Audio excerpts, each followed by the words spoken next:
Greetings all. What is the good word? This is the Coptimizer Podcast, and I'm your host, Patrick Flannelly, retired chief of police. And like I said on the intro, all around wannabe Renaissance man. I've got a ton of interest and a lot of things that I want to cover on this show. No topic is off limits. But today, just want to spend a few minutes introducing you to me. Look, just a little bit about my background, and mostly I just want to talk about what we're going to cover on this show and the guests that we're going to bring on and what the purpose of this show is going to be. So let's get into it. My Twitter handle reads husband, father, son, friend, veteran, athlete, urban warrior, reader, thinker, lover, doer. And if you've never tried to encapsulate your life into 120 characters, I challenge you to do so. So I'm not going to bore you with going into all that. I'm very fortunate. I have an amazing family and live in a great community. I've had a ton of great experiences.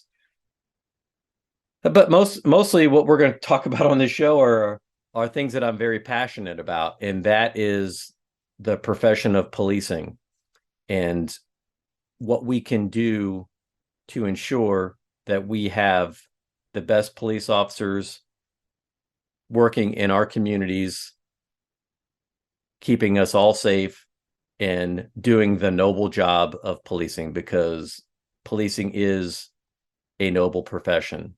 I believe it may be the most noble profession. I also know and understand that it's a difficult job and it's not for everybody. So we're going to cover all kinds of topics.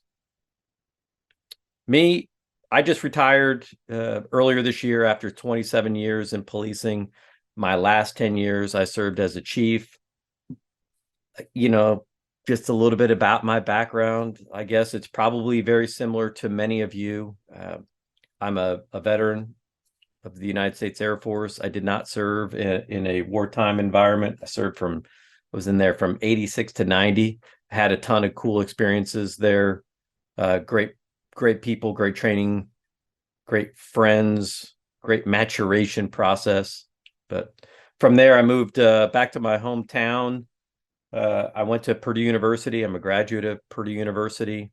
Started my policing career in 1995 after a brief stint as a restaurant manager and bartender. I bring that up because if you ever want to learn about customer service or how to stack things in your mind, bartend in a very busy restaurant or bar. Yep. I worked in a place called Harry's Chocolate Shop, and no, we did not serve chocolate shakes. Well, I guess maybe we did, but super busy campus bar. It got some props recently from former Purdue president Mitch Daniels. He's on his way out doing an interview with President George Bush, former President George Bush, I should say. Anyway, I digress. So my policing career, patrol, was a patrol commander, sergeant, lieutenant, worked in our multi-jurisdictional drug task force for several years as a supervisor there. Part of that time we spent with a FBI Safe Streets task force. One of my many ancillary duties in patrol was SWAT. I was a team member, team leader, a team commander, served on our board for the Indiana SWAT Officers Association. There, I got to work with team leaders and commanders from around the state. That was a tremendous experience. Learned a ton. I did all kinds of things, like a lot of you did. Well, I went to a lot of different trainings. As chief, I went to the Harvard's Kennedy School of Government. They have a state and local leaders program that I strongly encourage administrators to look into. It was an amazing program.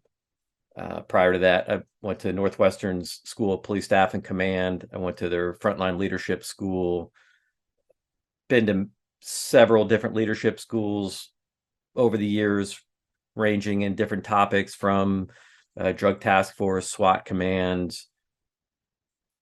I was a firearms instructor for 20 years, generalist instructor. I think really what I want to focus on for this show are some of the things that I really began to see as the important things moving forward, and that is improving officer health and wellness and performance. We hear health and wellness all the time. Over the years, it's taken on, I think, a few different thought processes about what's important. Certainly mental health is important, emotional health is important, and I think in the years following the Obama administration's 21st Century Policing Initiative, we really started to focus on these things to improve outcomes in terms of emotional health and look to prevent things like police suicide, which are tremendously important. But one area where I thought we were maybe lacking or missing opportunities were in the physical side of health and wellness. And that's what we're going to cover on this show, about how all of these things interconnect, how they intersect to drive what I think is the most important metric that we should be looking at is performance. And I'll get into a little bit about that. But yeah, I've been fortunate to have opportunities to work with some really great people over the last decade. I chaired our Health and Wellness Committee for the Indiana Chiefs Association, in addition to our legislative committee, but we hosted multiple symposiums, brought in guests from around the country to really focus on this idea of how do we improve outcomes, how do we improve health and wellness for our police officers. I've presented at the IACP Health and Wellness Conference. Well, I guess I did it virtually because COVID shut it down. Earlier this year, I got to present at the National FOP Wellness Conference in Tennessee. And I say all this because I'm not an expert.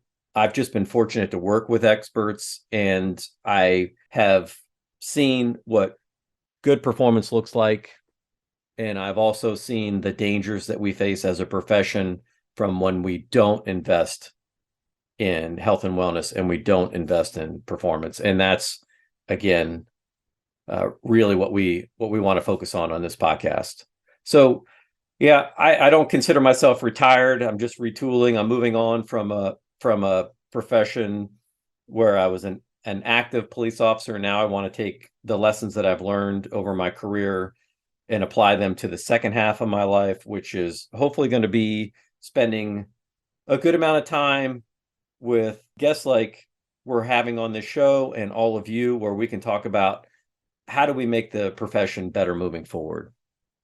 How do we lean into some of these challenges, and how do we ensure that the next generation of police officers are properly trained, equipped, mentally, physically, with all the right gear, and we optimize their chances for success. One of the things I've also done over my career was I like to consider myself an athlete, not just a tactical athlete from a patrolman and a SWAT perspective and the things that you need to be able to do on the job, but pretty much anything. If you like competing, I like competing. Doesn't matter if it's ping pong, chess, I don't know, you name it. So later in my career, I found things like CrossFit. I like to compete in old man CrossFit. It's fun. The last few years, I've gotten into Spartan racing and now the new Spartan DECA series. A lot of the things that I've learned on that journey, I think, are very applicable to the law enforcement side of my past and things that I've learned in order to be able to perform at my peak physically. They really helped me understand how some of the challenges of working in public safety can impact my health and well-being. And so I got on the journey very early in my career. I just stumbled on it. It's not like I intended to go down this path. Probably just like a lot of you, though, I recognize some of the things that we are doing were not necessarily conducive to good health. So we're going to talk about some of those things. One of the areas where I want to focus on is officer longevity. And I mean, not just in terms of living a long life, but living a long, happy, healthy life.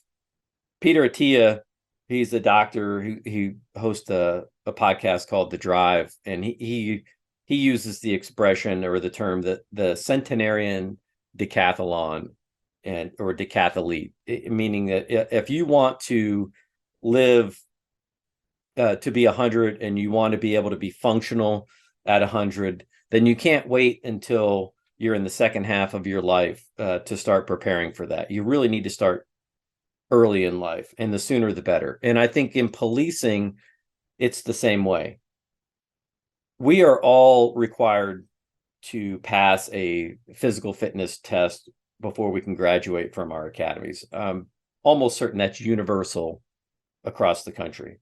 After that, however, we know that there's only about 2% of police departments in the country that require any type of physical fitness requirement to continue in your law enforcement career.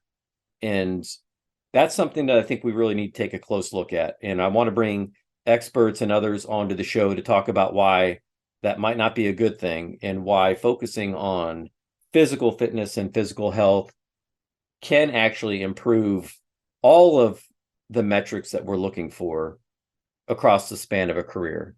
And maybe the most important metric of all is when you get to the end of your career, are you going to retire healthy and happy, or are you going to be broken and broke?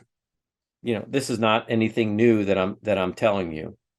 But I think it's important for us to really understand that it doesn't have to be that way. I don't like it when we make fun of the fat cop or we make the donut jokes. Okay, I can laugh at a donut joke here and there. But where I think sometimes where we miss opportunities is when we don't ask why. Why are these things occurring? Why are cops overweight? Why are we having poor performance displayed on a national and international scale in our mainstream media when an officer does something wrong? And why do we continue to focus on bad outcomes instead of bad systems that are creating bad outcomes? All of these things we want to talk about. So I know it sounds crazy.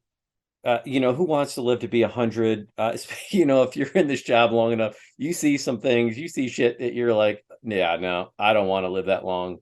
But the idea to know that it's possible to get there and be healthy and functional, I think that's intriguing. And I think it gives us a goal, something to shoot for. So let's begin our journey with the end in mind. From the time you're starting your career and progressing through the time that you retire, and then progressing even better yet into what you do in your second half of your life, post-retirement, where you're enjoying yourself and you really get to enjoy the fruits of that hard-earned pension that you've earned. And and one of my goals would be let's focus on trying to bankrupt our pension systems. But yeah, I don't want to go down that road, but that's a whole other discussion, and I'm sure we'll get to it at some point.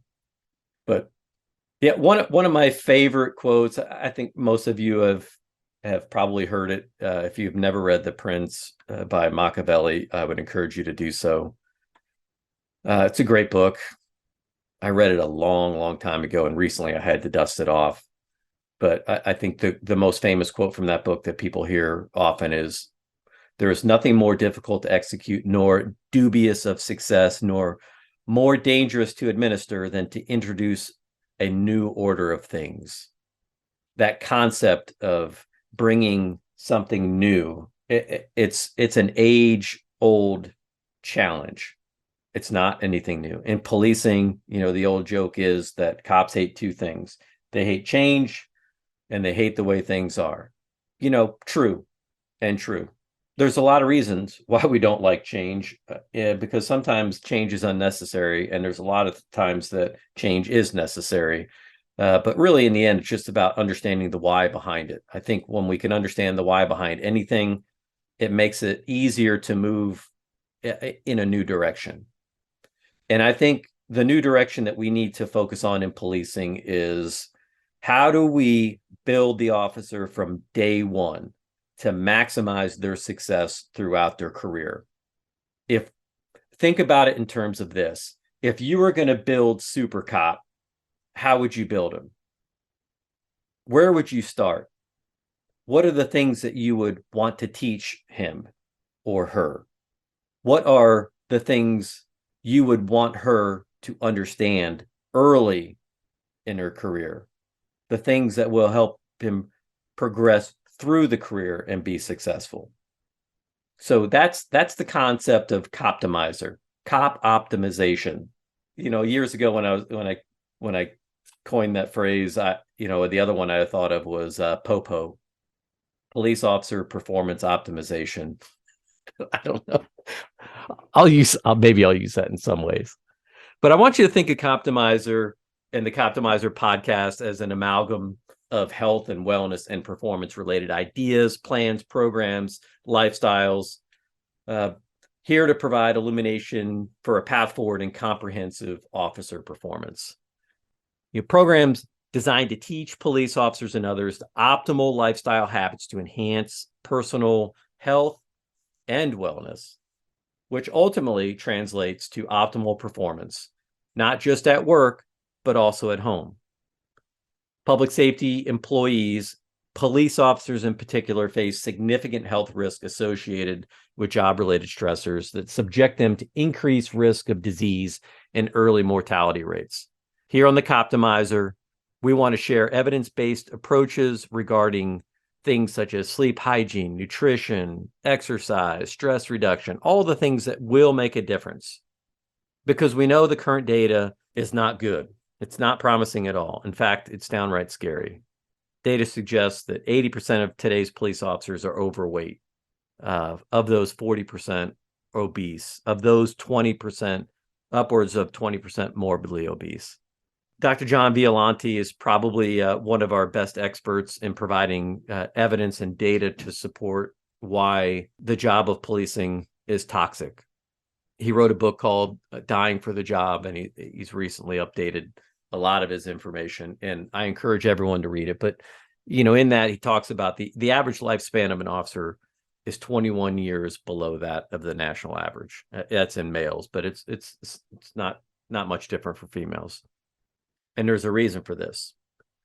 Cardiovascular disease is the number one killer of cops. It's not gunfire or assault.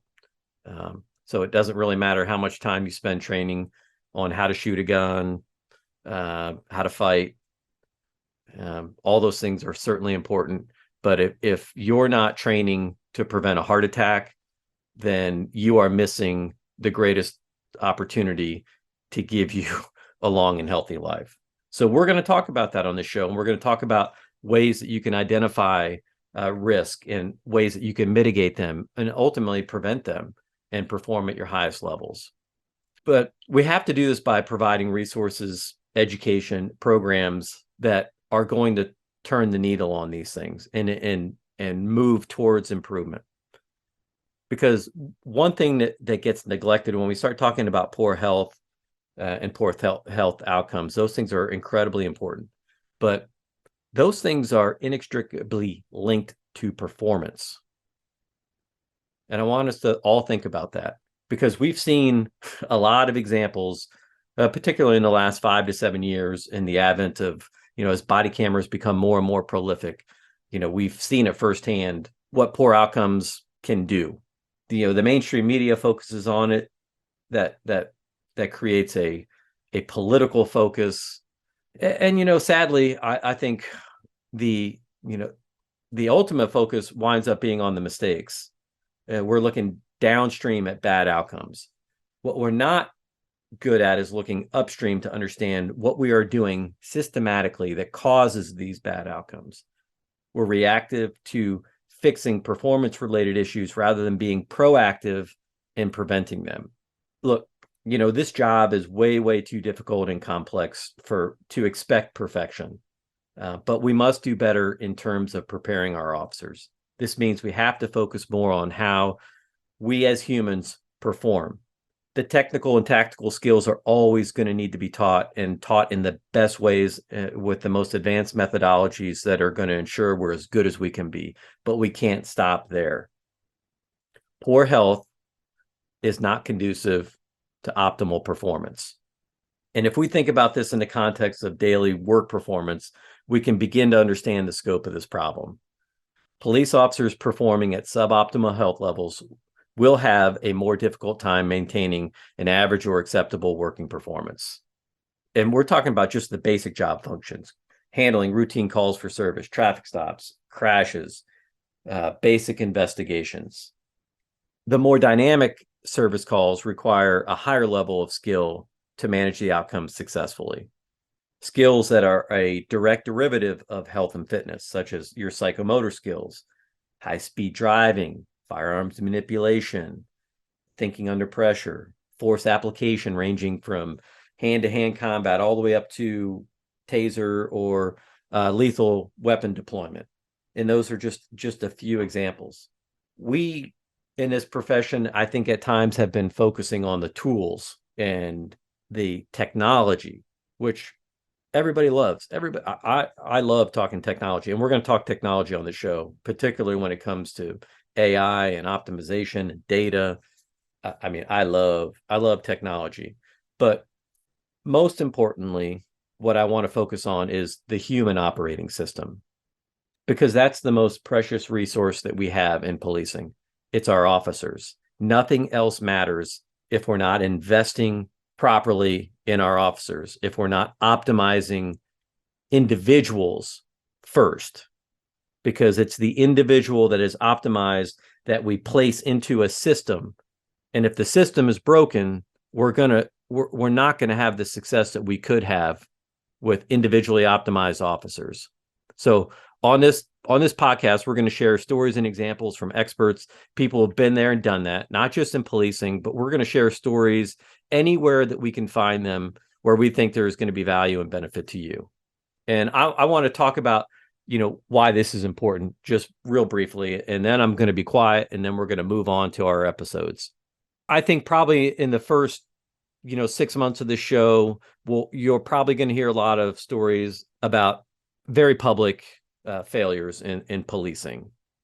And, I use that word failure because we had some really bad outcomes, but I want us to think about not just in terms of pointing fingers at individual officers. I want us to think about systems.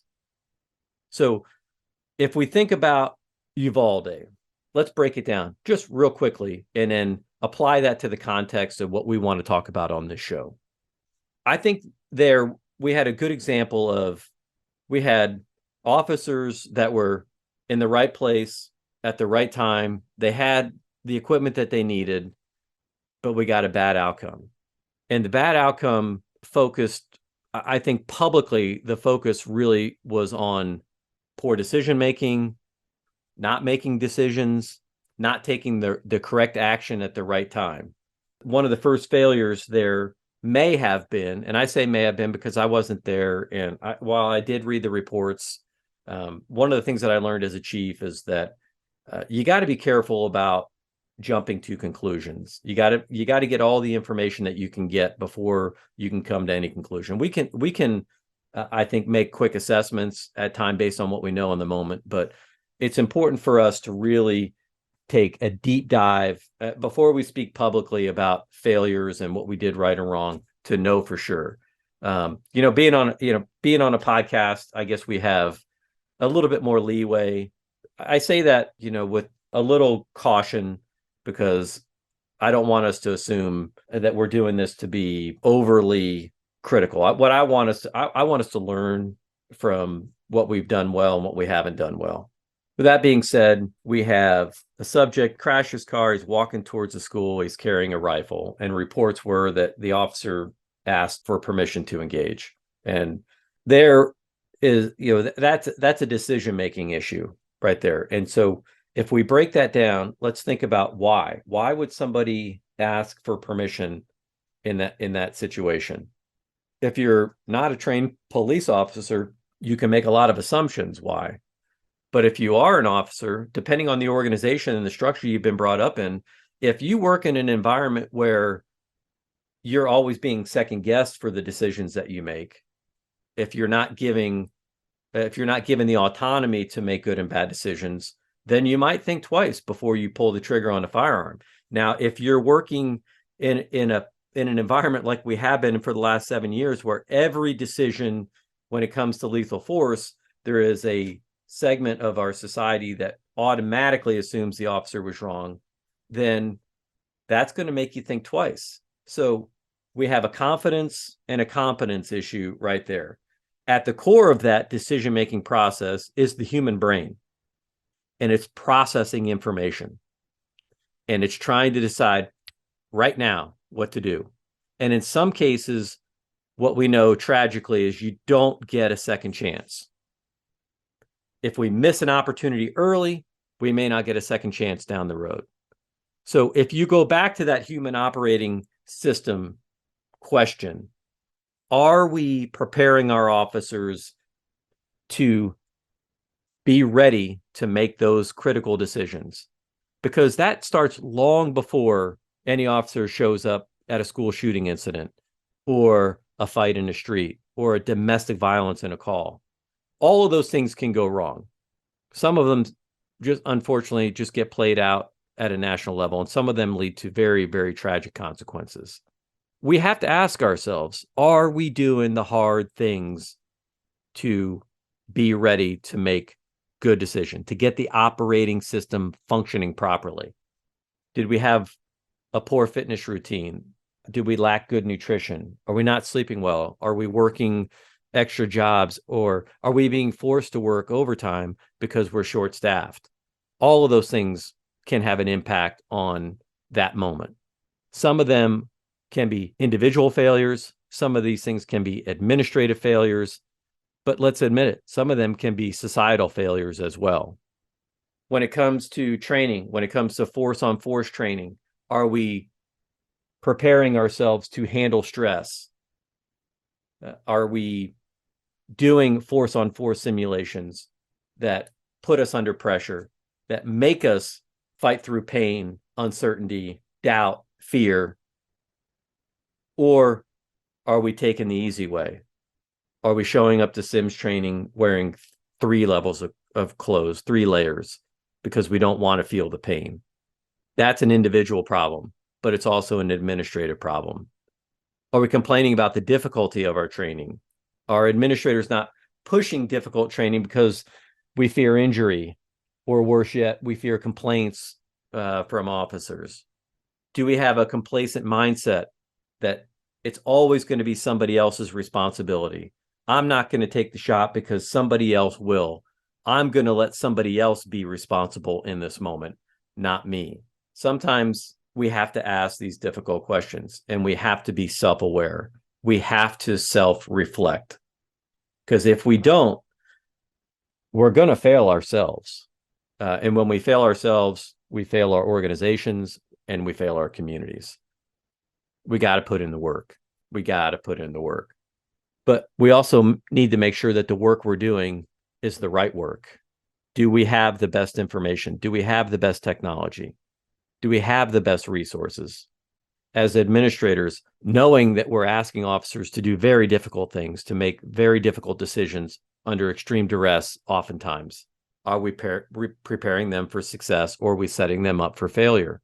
Communities, are we supporting our police departments? I can promise you defunding is not the answer.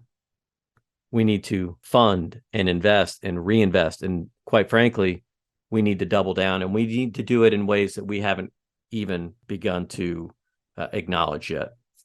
We have to open our hearts and our minds and most importantly, our budgets to providing the resources to prepare in advance of tragedy. That's how we prevent systematic failures. And when we do make mistakes, we have to be honest about why we made them. Was it an individual failure, or was it a systematic failure? Are we overtasking and under-resourcing officers and then expecting them to operate perfectly? And then when they make a mistake, do we use them as a scapegoat? Do we blame them? Or do we take an honest assessment at the way we're training, equipping, and preparing and saying, you know what, this is the fundamental attribution error. We're blaming officers for a system problem. And communities have a big say, and they have to understand the system in which police officers are working today. We cannot continue to ask officers to solve every problem in our communities. Because if you ask a police officer to solve a problem, guess what? He's going to do his best to solve a problem, because that's what we do. It's easy to kick people when they're down. It's easy to point fingers. It's easy to blame. But on this show, what we're hoping to do is educate each other in our communities about why all of these things are so important, why focusing on the individual is so critically important to performance, and why that's going to help us meet what I call my big, hairy, audacious goal, right? Anyone that has read Jim Collins' work, the author of Good to Great, they're familiar with that term. What is your big, hairy, audacious goal? Mine is that I want to hire police officers healthy. I want to retire them healthy, and I want them to thrive in that space in between and whatever comes after policing. And I want them to bring value to their families, to their friends, to their communities, and I want to do it at scale. Stephen Kotler, he's the author of The Art of Impossible, and he calls this the massively transformative purpose, the MTP. What is your MTP? And if you understand what that is, or if you spend time thinking about what that is, you can really start to build a structure around how you're going to get there. And in policing, I think it starts in day one. I have a lot of ideas, and we're going to talk to a lot of experts on how we think we can make that happen in policing. So let's wrap up this introductory episode with just a couple of quick stories. So one is from a very early time in my career, when I was working with a field training officer. He was a smoker, drank a lot of coffee, ate a lot of unhealthy food, not the healthiest person. And he said something to me once that really resonated with me. And it was kind of like one of those clarifying moments early on in my career where, cops can tend to get a little bit negative when they start talking about the job and life and things that you have to get done. But, he made a comment to me that, one day he's like, you'll understand, Flannelly. He's like, you're going to be fat, miserable, and unhappy, just like the rest of us. He was sincere when he said it.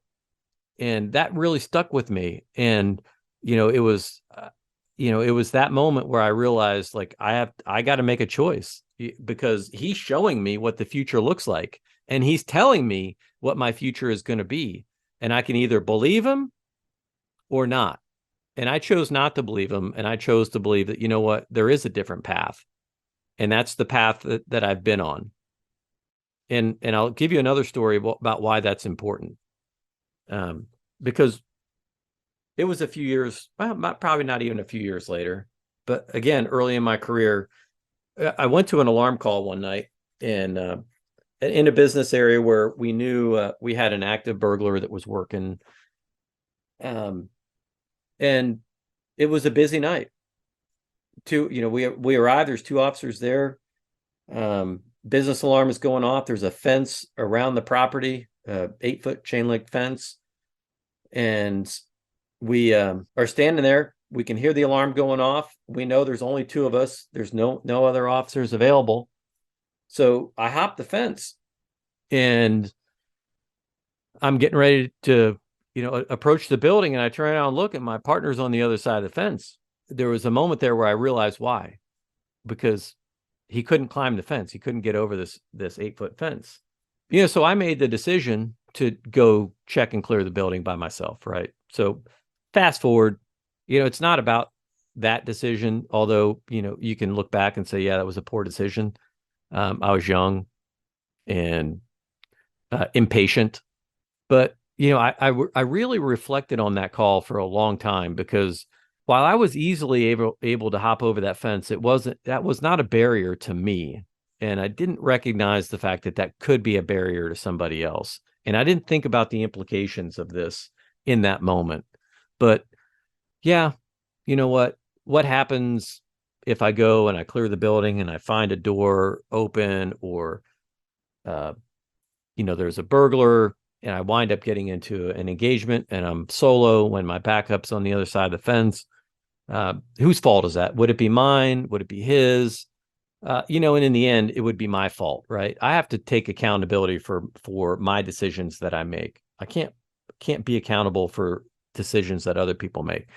But the lesson that I hope to impart from that story is that while I might have made a bad decision in that moment, the bigger lesson is that my preparation and the way that I approach my job doesn't impact just me. It impacts others. And I can't help but to think, had something gone wrong on that call, let's say I do get into a fight or a shooting and I do get injured or worse yet, killed, that would be bad.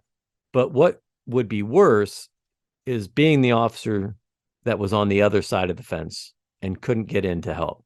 Not because he didn't want to, not because he wouldn't have given everything in that moment to be there to help, but because of decisions that were made long before that night that led to the inability to be able to climb a fence in the moment where we would need you to climb a fence. It seems like a small thing, but it's not. I mean, because, there are things worse than death, right? And that's living with the idea that there was something that you could have done, and maybe, quite frankly, should have done to prepare better for that moment. So I don't want officers to ever be in that position. Failure is a part of life. We're going to do things where we're not going to have success. But what's not acceptable is that we use that as an excuse not to start, regardless of where you are today. Today, you can make a decision about, are you going to improve? Are you going to work on being a little bit better tomorrow than you were today? Or are you not? And if you're not, it's time for some self-reflection, because we can't keep seeing some of these stories just pound the profession over and over again for things that are preventable. They're avoidable.